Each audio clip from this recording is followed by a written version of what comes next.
Bon, bonjour tout le monde, il est 16 h, c'est les vacances, faut faire les exos de maths. Donc, là par exemple, on a sur la partie intégrale et surtout l'intégration par partie, on a un exercice, donc le 89, page 344. Bon, on précise, hein, c'est ces manuels-là. Donc, j'ai noté l'énoncé quand même, au cas où. On nous dit que pour un entier n donné, un entier naturel, hein, évidemment, on pose in égale l'intégrale entre 0 et 1 de x puissance n exponentielle x dx. Donc la question 1, c'est calculer i0 en nous disant que i0, du coup, c'est l'intégrale entre 0 et 1 d'exponentielle x dx.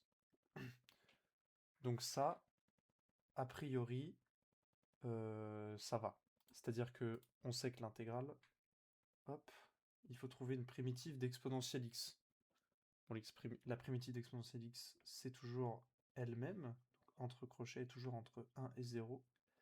Et ça signifie qu'on fait l'image de 1 moins l'image de 0. Donc on fait exponentielle 1 moins exponentielle 0, ce qui nous fait e moins 1. Jusque-là, ça va. Normalement, on n'a pas d'intégration par partie, là c'est juste calculer une intégrale plutôt simple. Voilà. Ensuite, pour la 2, en utilisant la méthode d'intégration par partie, montrer que pour tout n de n, de grand N, donc l'ensemble des entiers naturels, in plus 1, je vais le noter ici, non pas là, il n'y aura pas cette place, in plus 1 égale l'intégrale entre 0 et 1 de x... non mince, je me suis trompé. Pas du tout, c'est pas du tout ça. J'ai relu le in. Tac tac tac, in plus 1 égale e moins n plus 1 fois in. Donc, faut qu'on arrive à retrouver ce résultat-là en partant de ça et en utilisant l'intégration par partie. Parce que, évidemment, là, on ne sait pas faire l'intégrale de ce produit-là, c'est un peu trop compliqué. Donc, on va utiliser l'intégration par partie. Donc, tout d'abord, on définit ce que c'est in plus 1, parce que c'est ça qu'on veut au final. Hop, hop. Donc, pour tout n appartenant à n, in plus 1. Donc, en fait, on remplace n par n plus 1 dans la formule qu'on a juste au-dessus. Donc, l'intégrale entre 0 et 1 de x n plus 1 exponentielle x dx. Et donc ça, c'est égal, en reprenant la formule du cours, on a... Donc oui, grâce à cette formule du cours, on sait qu'il va falloir dériver une des deux fonctions qui est dans le produit, et une dont il va falloir faire la primitive. Donc x puissance n plus 1, on va pas faire la primitive, parce que c'est vraiment super chiant en fait.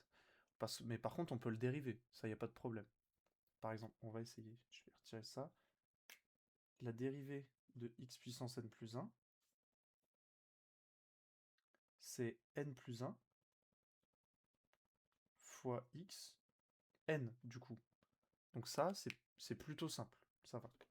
Et exponentielle x, en fait, on peut faire la primitive, puisque la primitive, c'est elle-même, donc c'est plutôt simple. Alors que si on essaye de faire la primitive de x puissance n plus 1, on va avoir des n plus 2, et de l'autre côté, on va avoir des fractions et tout, donc ça va être assez galère. Donc, ici, il faut choisir le u et le v. Donc, si je regarde bien exactement ce qui est écrit dans le cours, on a, là c'est dans le bon sens, on prend u de x, ça va être ça, et v de x, ça sera ça. Là je mets ça vite, je vais plutôt les mettre en rouge parce que c'est des notes. Donc, ici on a u, et ici on a v. Et donc selon la forme, enfin v', pardon, v'. Et donc d'après la formule, ça, u fois v' dans cette intégrale, c'est donc u de x, donc x puissance n plus 1, fois v, donc il faut faire la primitive de cette fonction, donc en fait exponentielle x, sur l'intervalle, sur le même intervalle, hein, donc enfin ça c'est ce qu'on va calculer directement ensuite. Mais il y a le moins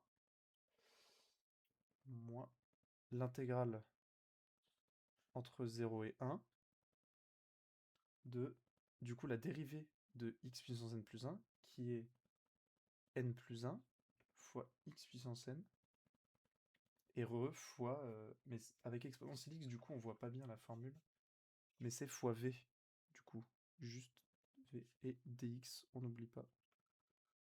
Et donc ça, ensuite, il nous suffit de calculer l'image de ça. Hop. Donc ça fait, on remplace par 1, donc 1 puissance n plus 1, bah, ça fait toujours 1, puisque n est positif, fois exponentielle 1, donc fois e, moins 0, donc ça fait 0 puissance n plus 1, donc ça fait toujours 0, fois exponentielle 0, 1, donc 0 fois 1, ça fait bien 0. Ensuite, on a le moins, et ici, là, on peut changer quelque chose. On a n plus 1 fois x puissance n fois exponentielle x. Le n plus 1, comme c'est une constante, puisque ça, normalement, c'est connu, le n plus 1, on peut le sortir de l'intégrale. Ça, c'est une des propriétés de l'intégrale. Donc on peut faire n plus 1 facteur de l'intégrale. Et donc x puissance n fois exponentielle x dx. Pour avoir la forme in, en fait. Là, on voit que c'est la même chose. On voit peut-être pas très bien la caméra parce que c'est un peu loin. J'essaierai de faire mieux pour la prochaine fois, mais là, on voit que c'est la même chose. Du coup, on peut simplifier ça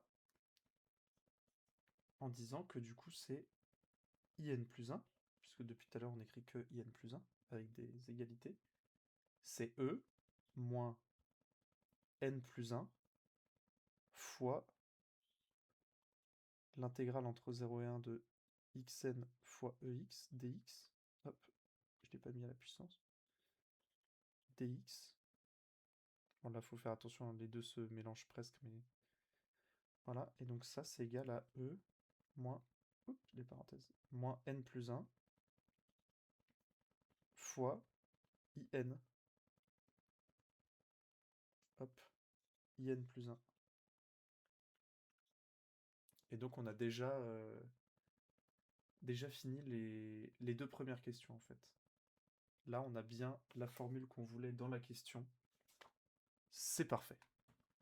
Bon, donc la troisième question, la dernière de l'exercice, c'est en déduire à I1, I2 et I3. Donc en fait, on va juste prendre la formule qu'on a donnée. C'est une formule de récurrence en fait. In plus 1 égale E moins n plus 1 fois in. C'est assez... En fait, c'est une suite, en fait, littéralement. Donc, là, en fait, on va prendre le terme I0 qu'on a calculé, juste avant. Dans la première question, en fait, ça faisait E moins 1. Ce qui était plutôt facile.